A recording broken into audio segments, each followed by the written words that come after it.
My experience during the COVID-19 vaccination process. I had gone to examine the processes involved in the COVID-19 vaccination. Of course, I had registered for the AstraZeneca vaccine. So I was asked to go to PWTC. I've never been to PWTC, so I was dropped off at exactly 1:43 p.m. The appointment was at 2 p.m. I had heard some announcements that you shouldn't turn up unless it was a few minutes before time. I think there were easily about 2,000 people there. It was a complete confusion. People walking in, walking out, crossing each other, no SOP at all. And there were three parts to this entire vaccination process. The first part was the administrative part. The second part was the registration and vaccination part. And the third part was departure. So let's deal with the first part. So when I arrived, there were about 1,000, 2,000 people lined up. Most of them were young people. And we fell under the senior citizens group. So obviously we would be interested to find out, where does this senior citizens line start? So you're like wading into a crowd, everybody wearing masks, nobody observing SOPs. It's impossible to observe SOPs in a situation like that. You can't blame anybody. So there were large notices that said, senior citizens, please go to the other line. So we were looking for this other line. It took us all of 5 minutes.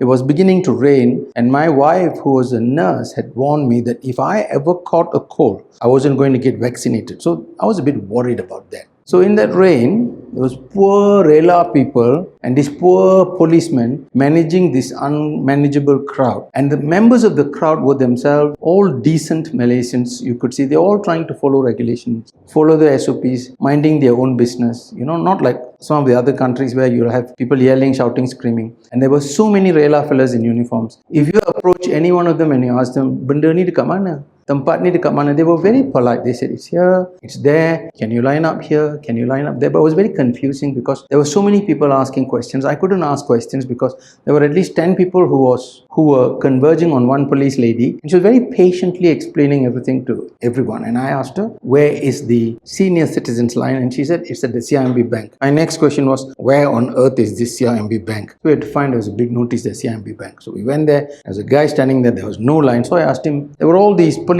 lines, remember these lines that force you to walk into alleys? There were all these police lines and I couldn't cross it. I asked this policeman, "So where is this senior citizens line?" "Oh, it's in this line." So I said, "How do you get in here?" There were about 70 people already lining up, and I didn't want to cut any queues and upset anybody, and everybody was looking a bit impatient. And he lifted the line and he said, "Come and stand here." So Mala and I went and stood there. And Mala kept asking me, "Have you brought your IC? Have you turned down your My Sejahtera?" I said, "Yeah." So what you have to do is, when you go there, you have to open your My Sejahtera and you have to scan it. What would you do? Like if you go into a restaurant, you would do that, wouldn't you? Before you took away your food. So in the My Sejahtera application, when your vaccination is confirmed, you have to show the policeman that your vaccination is at 2 o'clock. Otherwise, he would not let you in. He will actually look at it and say, "All right, come in." So there was a menu that said you had to press it and you have to scan it. I tried that many times in different places. I failed. Eventually, I found out that's not the way you do it. You must scan the QR code like you would normally scan using either your phone QR app or your My Sejahtera normal scan. Don't go into the vaccine QR. You're not supposed to do that. If you do that, you get very confused. Anyway, so we got into this line. Eventually, they told us, "Come and sit here." "Are you a senior citizen?" "Yes." "Come and sit here." So I said, "Where?" "Line 2. Then on the table, there were 2 pieces of placards. Each of the placards had one for registration, "I'm here." The second one is for the one that says, "I'm going to be vaccinated." They both look exactly the same to me, and I thought, oh, maybe this one is a normal scanning. The second one is one where you go to the vaccination menu and then you press the QR. Many people in front of me were making the same mistake. Nobody was there to tell them how to do it. The policemen and the Rela men were overwhelmed. They looked tired, they looked hungry, and I could see there was a lady there with a nice tudung, and it was clear to me that she'd been there for hours and hours and hours, and you look at her eyes, you can see that she was exhausted. Okay, these poor people who are out there in the front line. Anyway, I got there, they asked me to sit down. When they asked me to sit down, they didn't tell me how or why I had to sit there. Nobody explained anything to me. But there was a major set of lines that ran towards the heart of the PWTC building, and I could see that they had made alleys using these police lines. And I was watching it. These plastic lines, you remember? You go to an accident, they'll cover off those lines. That's what I meant by police line. These red and white strips of plastic. So I was waiting there, and there was an elderly uncle who came in front of me. He was wearing a kopia. He had brought a young lady and another lady who looked like a servant, and he told the policeman, I am so and so, I'm an elderly person, and this is so and so, and that's my mate. The policeman said, nothing doing. If you are the senior person, you are entitled to get in this line. These people, they have to go and line up somewhere else over there. And so they went off. And this uncle kept cutting queues. We were all observing, but nobody said anything. Elderly person, what do you want to argue? Just keep quiet lah. Anyway, there were people who couldn't see properly, they couldn't read. There were people who couldn't hear, most of these elderly persons. There were people in wheelchairs, and the policeman, in a very orderly fashion, got all of us there. They were not having loud hailers. They had to shout and raise their voices. They were tired, you could see that. Eventually, we made our way to the first floor. There, it was like an aircraft lounge. When we went there were nice chairs arranged, about 200 chairs, all broken into different compartments, all 1.5 meters.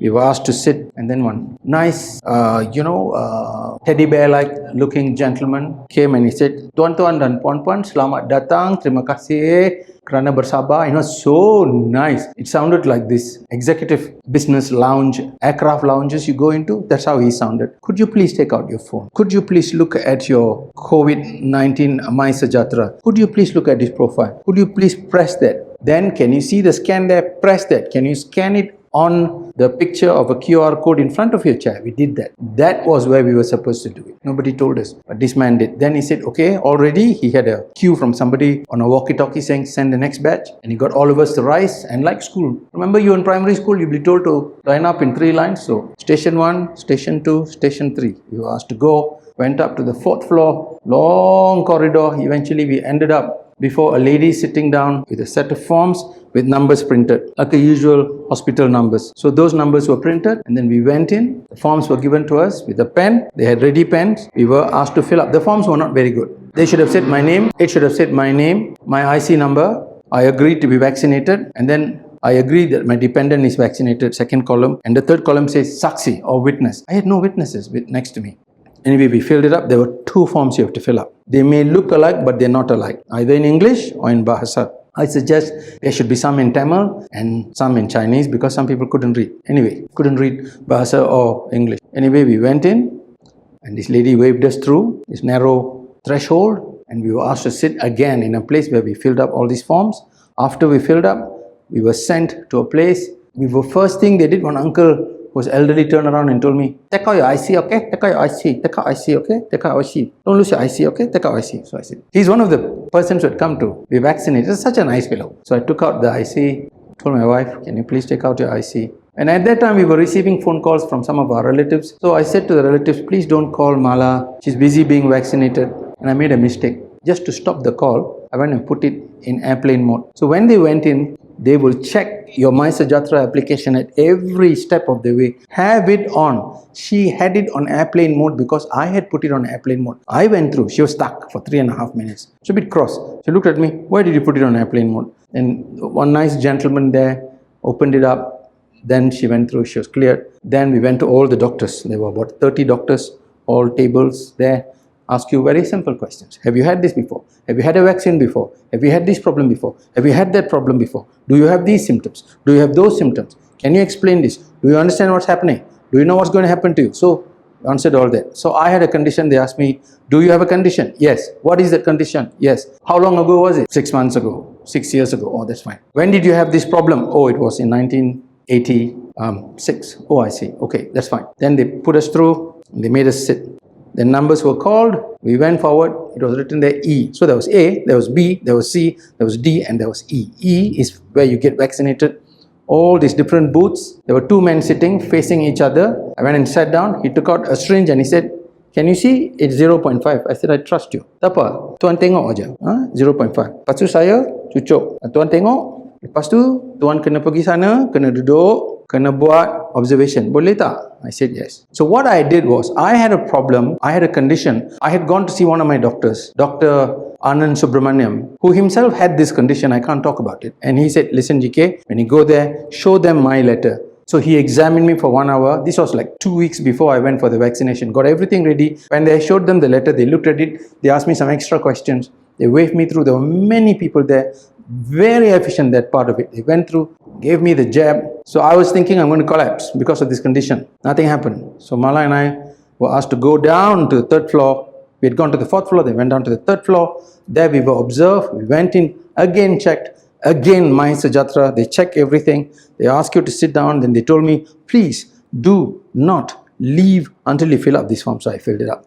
Then there, they wrote that 247. I had gone in at 148. I was supposed to leave only at 247. They write that 247. I was thinking maybe it's a number they're going to call me. No, it was actually 247. They didn't write it carefully, but I understood it. So everybody was asked to wait there. And then they said, please do not go anywhere until a doctor has addressed you and he has briefed you. So we waited. People kept coming in, and there are about 50 of us. The doctors came through and asked, what's your number? What's your number? 247, 258? Okay, you wait. You go there. We went to another part of the hall. There the doctor said, listen, number one, here is the card, a tiny little card. Can you see that? Brown in color. It's got the batch number of your vaccine. Please make sure you write the vaccine and the batch number. Then you must write at the back there, your name, IC number. Keep this card. Do not lose it. You must bring it back. And then the second copy of the form, they'll give it to you. Bring these two back when you come the next time. Do you understand? If you have any problems, you please raise your hands immediately. Or the person next to that person raise the hand immediately. We'll attend to you. Medical problems, not money problems.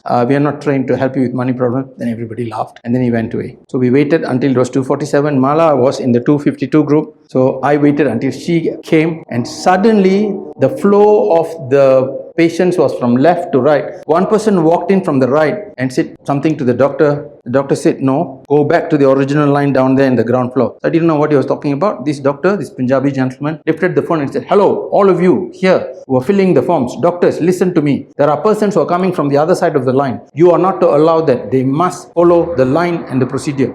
So they were very careful. Absolutely efficient. That medical part of it.